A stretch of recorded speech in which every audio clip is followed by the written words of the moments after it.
So, ladies in the room, raise your hand if you ever experienced anybody trying to put you down. Yeah, I do. And raise your hand if you ever give them consent to do so. I used to always give consent. Now, I grew up in a very traditional Hong Kong Chinese family. The family is so traditional that my father believed that only son can perpetuate the family. Girls function, take care of the family, that's it. My mother, after giving birth to my elder sister, Winnie, who sits just here, well, my mother wished and prayed that the second one would be a boy. But to the whole family disappointment, I was born. So because of health reasons, my mother couldn't give birth anymore. Ever since then, Winnie and I always feel inferior because we are girls. Now my father has really hot temper, so my mother have taught us how to behave. Don't ever speak in front of men, do not speak in front of the senior, let alone any smart ideas. I was pretty smart at school, was #1 throughout my primary school and my high school. Teachers always give me the award certificates. What I wanted is just a simple recognition from my father. I always bring all these award certificates home and show my father. These are just pieces of paper. Why are you so happy? Fine. I've also learned not to cry because crying is a sign of girls' behavior. When I was 9 years old, I got a really bad accident. My left leg was severely burned. The left thigh is so burned that it's swollen and the blister is all over. I could never forget the pain because the pain is like having fire constantly burning at your nerve level. I was sent to hospital. Nurses look at me, oh my God, such a brave girl, and how could you not cry? The truth is, I was afraid. If I ever cried, my father would think that I'm a useless girl again. Psychologically, I feel really neglected. But you know what? As I grew up, I find that I was not alone. According to United Nations, 35% of the women worldwide have experienced either psychologically or physically abused or neglected. Now you look around in this room, every third woman here have experienced what I just described. Isn't it time for all of us to change? My change journey started 5 years ago. I switched career from being an entrepreneur into a multinational company.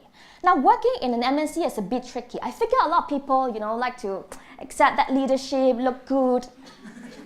And I realized in order to be successful, I need to remove all the self-doubt. So I forced myself to change. First role, pricing manager. Started in Hong Kong. First day, horrible. Look around, majority of the people, the leadership team, are male. And then all of them are more senior than me. My mother's voice just popped up. Do not speak in front of men. Don't speak in front of the senior. I just could not speak. After a few weeks in the meeting, people started ignoring me. That was a very familiar feeling because that was how I felt as a girl. After many sleepless nights, I reflected. I know the first challenge that I need to overcome is about power hierarchy. The power hierarchy that I associate all men have. And it's me who give consent to myself to constantly make myself feel inferior. I did not know what to do. I just write down 2 words, no consent. I write it on a post-it note and I stick it in my computer and I bring it back to work every day. After a year, my company moved me from Hong Kong to London. So very excited, right? So first day, arrived the office. Even worse this time. 95% of the people around me are white male. And those are the exactly model type of males that, they would accept that professionalism. Because you know what? They are all top-notch from the industry. They are hired from other top consultancy firms because that was a corporate tax division, and I have no idea why I ended up there. But anyway, a few British gentlemen really find it exciting to have an Asian girl here. You know? Wow! Adele, welcome! What's your background and why are you here? I think they have good intention, I think. But I felt intimidated at that time. I felt, scared, and I just look at my no consent note. I look at it, and I look at them with fears in the eye, but I still say, I am a speech pathologist. I don't know anything about text, And then they didn't know how to react because this is just too ridiculous. So I scared them away. So fine. Now it's exactly because I don't know anything about tax. I work extra hard every time before the meeting. I just prepared a list of speaking points. I just want to make sure that I know there's something in my mind that I can say. And I set up a simple rule. Speak at least one time, every time in the meeting. At the beginning, it was horrible.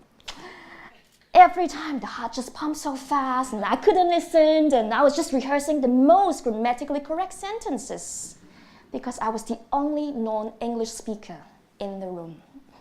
Now, the no consent note is really useful. It forced me to be really disciplined. Every day, every time I do it.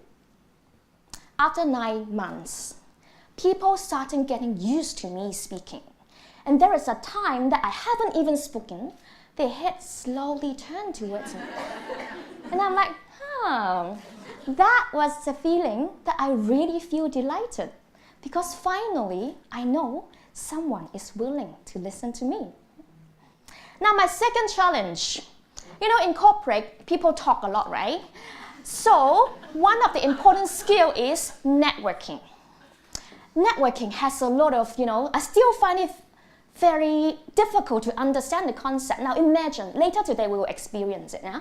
So what we will do, we will just stand there, we will look good, we'll pose, and then we'll carry that glass of wine, we'll sip and talk, and continuously standing for the whole night without eating. I find that at the beginning really tiring. Now as you can see, I'm not even 5 feet. So what I have to do every time is I wear the highest possible heels that I could bear. And every time when I stand there, and I need to tilt my head up, because a lot of people are like, you guys are much more taller than me. And when you guys speak at this altitude, sorry, a lot of time I couldn't hear. I could only receive your saliva falling on my face or on my wine. But that's okay. Okay? So, my no consent note this time has made me creative. So what I do today, what you'll see later today is, I'm going to go slightly earlier. And I'll go find those high, tall, round table and those high chairs. And I'm going to sit there, get a glass of wine, just look confident and drink and drink. And you know what? The more confident you are, the more likely people enjoy approaching and talking to you. And then I started enjoy networking because I no longer have the saliva, and I started to have really good quality of conversations. Third challenge. My company moved me from London to Singapore. I took on a role which is a finance director for 3 manufacturing sites and 8 markets. Now, ideally, this candidate would have at least some accounting background or know something about manufacturing. Clearly, 0. But doesn't matter. I've learned to speed up my learning. I just do a lot of market visits, site visits. I ask a lot of questions because I was really curious about how things work. But you know what? Sometimes maybe my question sounded a little bit too simple. There are a few times people gave me a look as if, such an idiot. I mean, they didn't really tell me, but I could feel that, okay? So it's like, such an idiot. You don't even know all these simple questions, huh? How could you be a finance director for a region? that phase really hit me. I started doubting, would I be good for the job? And that really resonated inside, because ever since I was young, I always asked myself, would I be ever good enough because I'm born to be a girl? Now, the no consent note has made me really powerful this time. What I have learned is I've learned to stand up. And I've learned to be really honest to the people around me. I've learned to tell people honestly about what I like and what I don't like, who I am and who I am not. And interestingly, the more honest you are with the people around me, the more likely that people don't dare to dump any shit on you. And then you know what? After a while, you would just have built up your own sacred garden. And having your own sacred garden, you would really enjoy being who you are. Ladies in the room, can you do this gesture? Can you build this sacred garden here? Look at this sacred garden. Because this sacred garden would be where that you learn to be who you are, where you would learn to love who you are. And you know what? When people started dumping shit into this, you clearly can say no consent. Gentlemen, we love you here. Because, you are here because you're a great supporter for women. Have you seen all those sacred gardens around you? Only until the day when gender equality become true. Please continue protect all this sacred garden. Help your wife, help your daughter, help the female around you. Help them to say no to those poisonous criticism and help all the women to love themselves. Have faith into all these simple actions. Last month, Chinese New Year, I called my parents. Papa, Mama, Happy Chinese New Year. I just want to tell you, I'm 2 months pregnant.